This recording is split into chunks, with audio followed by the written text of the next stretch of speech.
School sad love story in Hindi रुलाने वाली love story. 10वीं कक्षा। जैसे ही मैं अंग्रेजी की क्लास में बैठा, मैंने अपने बगल वाली लड़की को देखा। वह मेरी बेस्ट फ्रेंड, सबसे अच्छी दोस्त थी। मैंने उसके लंबे रेशमी बालों को देखा और सोचा काश वह मेरी होती, लेकिन वो मुझे इस नजरिए से नहीं देखती थी और मैं इसे जानता था। क्लास के बाद वह मेरे पास चली आई और मुझसे एक दिन पहले छूटे हुए नोटों के बारे में पूछा और जो मैंने तुरंत उसे दे दिया। उसने धन्यवाद कहा और मुझे गाल पर एक चूमा। मैं उसे बताना चाहता था, मैं चाहता था कि उसे पता चले कि मैं सिर्फ दोस्त नहीं बनना चाहता, मैं उससे प्यार करता था, लेकिन मैं बहुत शर्मीला था और मुझे नहीं पता कि क्यों। 11वीं कक्षा। मेरे फोन की रिंग बजी। दूसरे छोर पर वह थी। वह रो रही थी, बड़बड़ा रही थी कि कैसे उसके प्यार ने उसका दिल तोड़ दिया था। उसने मुझे उसके पास आने के लिए कहा क्योंकि वह अकेली नहीं रहना चाहती थी। मैं उसके पास चला गया। जैसे ही मैं सोफे पर उसके बगल में बैठा, मैंने उसकी कोमल आंखों को देखा। फिर मैंने सोचा काश वह मेरी होती। मैं 2 घंटे तक उसके पास बैठा रहा, एक इमोशनल फिल्म पूरी देखी और चिप्स के 3 बैग खाली कर दिए। उसने सोने जाने का फैसला किया। उसने मेरी तरफ देखा, धन्यवाद कहा और मुझे गाल पर एक चुंबन दिया। मैं उसे बताना चाहता था, मैं चाहता था कि उसे पता चले कि मैं सिर्फ दोस्त नहीं बनना चाहता, मैं उससे प्यार करता था, लेकिन मैं बहुत शर्मीला था और मुझे नहीं पता कि क्यों। Bachelor degree. प्रोम से एक दिन पहले वह मेरे रूम में चली आई। मुझे किसी ने प्रोम के लिए नहीं पूछा। उसने कहा, 7वीं कक्षा में हमने एक वादा किया था कि अगर हम में से किसी के पास प्रोम में ऑप्शन ना हो तो हम सबसे अच्छी दोस्त के रूप में एक साथ जाएंगे। तो हम साथ गए। प्रोम की रात सब कुछ खत्म होने के बाद मैं उसके सामने के दरवाजे पर खड़ा था। मैं उसे घूर रहा था और वह मुझे देखकर मुस्कुराए और अपनी चमकीली आंखों से मुझे देखा। मैं चाहता हूँ कि वह मेरी हो, लेकिन वह मेरे बारे में ऐसा नहीं सोचती थी और मुझे ये पता था।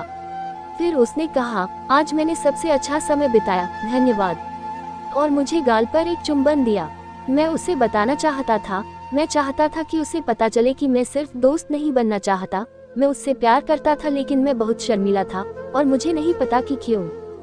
स्नातक स्तर की पढ़ाई का दिन। एक दिन बीता, फिर एक हफ्ता, फिर एक महीना। इससे पहले कि मैं पलक झपका पाता, पीएचडी का आखिरी दिन भी आ पहुंचा। मैंने देखा कि वो किसी परी की तरह लग रही थी और अपना डिप्लोमा पाने के लिए अति उत्साहित थी। मैं चाहता था कि वह मेरी हो, लेकिन वो मुझे उन नजरों से नहीं देखती थी और मैं ये जानता था। सभी के घर जाने से पहले वह अपने लिबादे और टोपी में मेरे पास आई और रोते हुए मैंने उसे गले लगाया। फिर उसने मेरे कंधे से सिर उठाकर कहा, तुम मेरे सबसे अच्छे दोस्त हो, धन्यवाद, और मुझे गाल पर एक चुंबन दिया। मैं उसे बताना चाहता था, मैं चाहता था कि उसे पता चले कि मैं सिर्फ दोस्त नहीं बनना चाहता, मैं उससे प्यार करता था, लेकिन मैं बहुत शर्मीला था और मुझे नहीं पता कि क्यों। कुछ साल बाद अब मैं चर्च के चबूतरे पर बैठा था।